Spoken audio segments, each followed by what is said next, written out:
Ever find yourself in a heated disagreement with your supervisor and don't know how to handle it? You're not alone. Whether it's about a project direction, a performance review, or a simple office matter, these situations can be tough to navigate. But fear not, this video will equip you with the strategies to effectively handle disagreements at work. We'll debunk misconceptions, share commonly used tools, and highlight the benefits of implementing these techniques.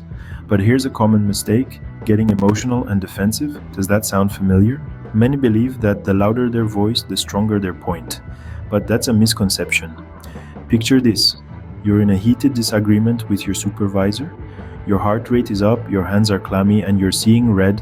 You feel a strong urge to raise your voice, to argue, to let your emotions take the driver's seat. It's a common reaction, isn't it? We've all been there, but here's the thing.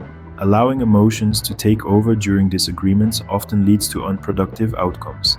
Instead of solving the issue, it may create a bigger rift, damage your relationships, or even harm your professional reputation. It can be like throwing gasoline on a small fire. What if you could turn those sparks into stepping stones instead? What if you could leverage disagreements as opportunities for growth, learning, and collaboration? The truth is, handling disagreements effectively requires a different approach. The key to resolving disagreements isn't about proving you're right, but about understanding the other person's perspective. This brings us to the heart of our discussion: active listening. Active listening is more than just hearing words. It's about understanding the intent behind those words, the emotions that color them, and the perspective that shapes them.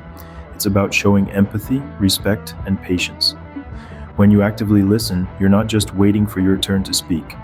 You're genuinely trying to understand the other person's point of view. Why is this approach effective? Because when people feel heard, they're more likely to be open and cooperative. They're more likely to trust you, respect your opinions, and consider your suggestions. It's a powerful tool that can diffuse tension, build bridges, and foster healthier, more productive conversations. So, next time you find yourself in a disagreement, remember, don't just talk, listen. By showing your supervisor you're open to their perspective, you're more likely to reach a resolution. So, what's in it for you? Quite a lot, actually. Active listening in disagreements doesn't just help you get your point across, it fosters better working relationships. How so? By showing respect for others' perspectives, you're building trust and rapport, essential ingredients for any successful relationship, professional or personal. But it doesn't stop there. This technique hones your communication skills, making you a more effective team player and leader. You're not just listening to reply, you're listening to understand. This shift in approach can have profound effects on your interactions, making them more meaningful and productive. Beyond that, active listening paves the way for professional growth.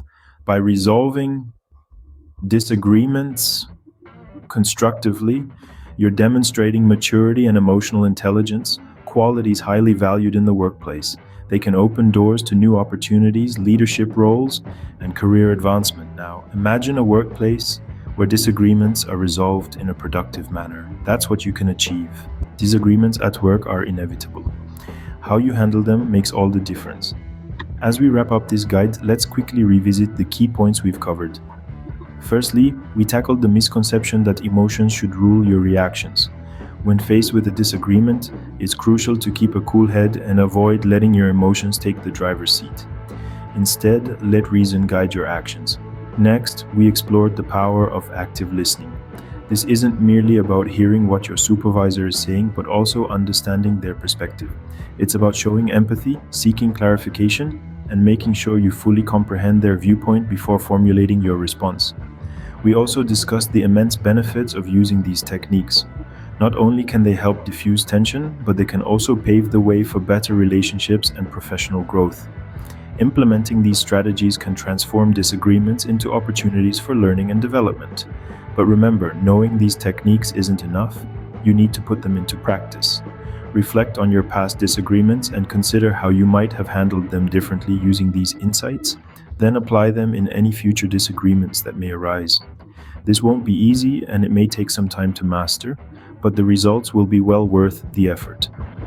So the next time you find yourself in a disagreement with your supervisor, remember, listen, understand, and then respond. You might just be surprised at the results.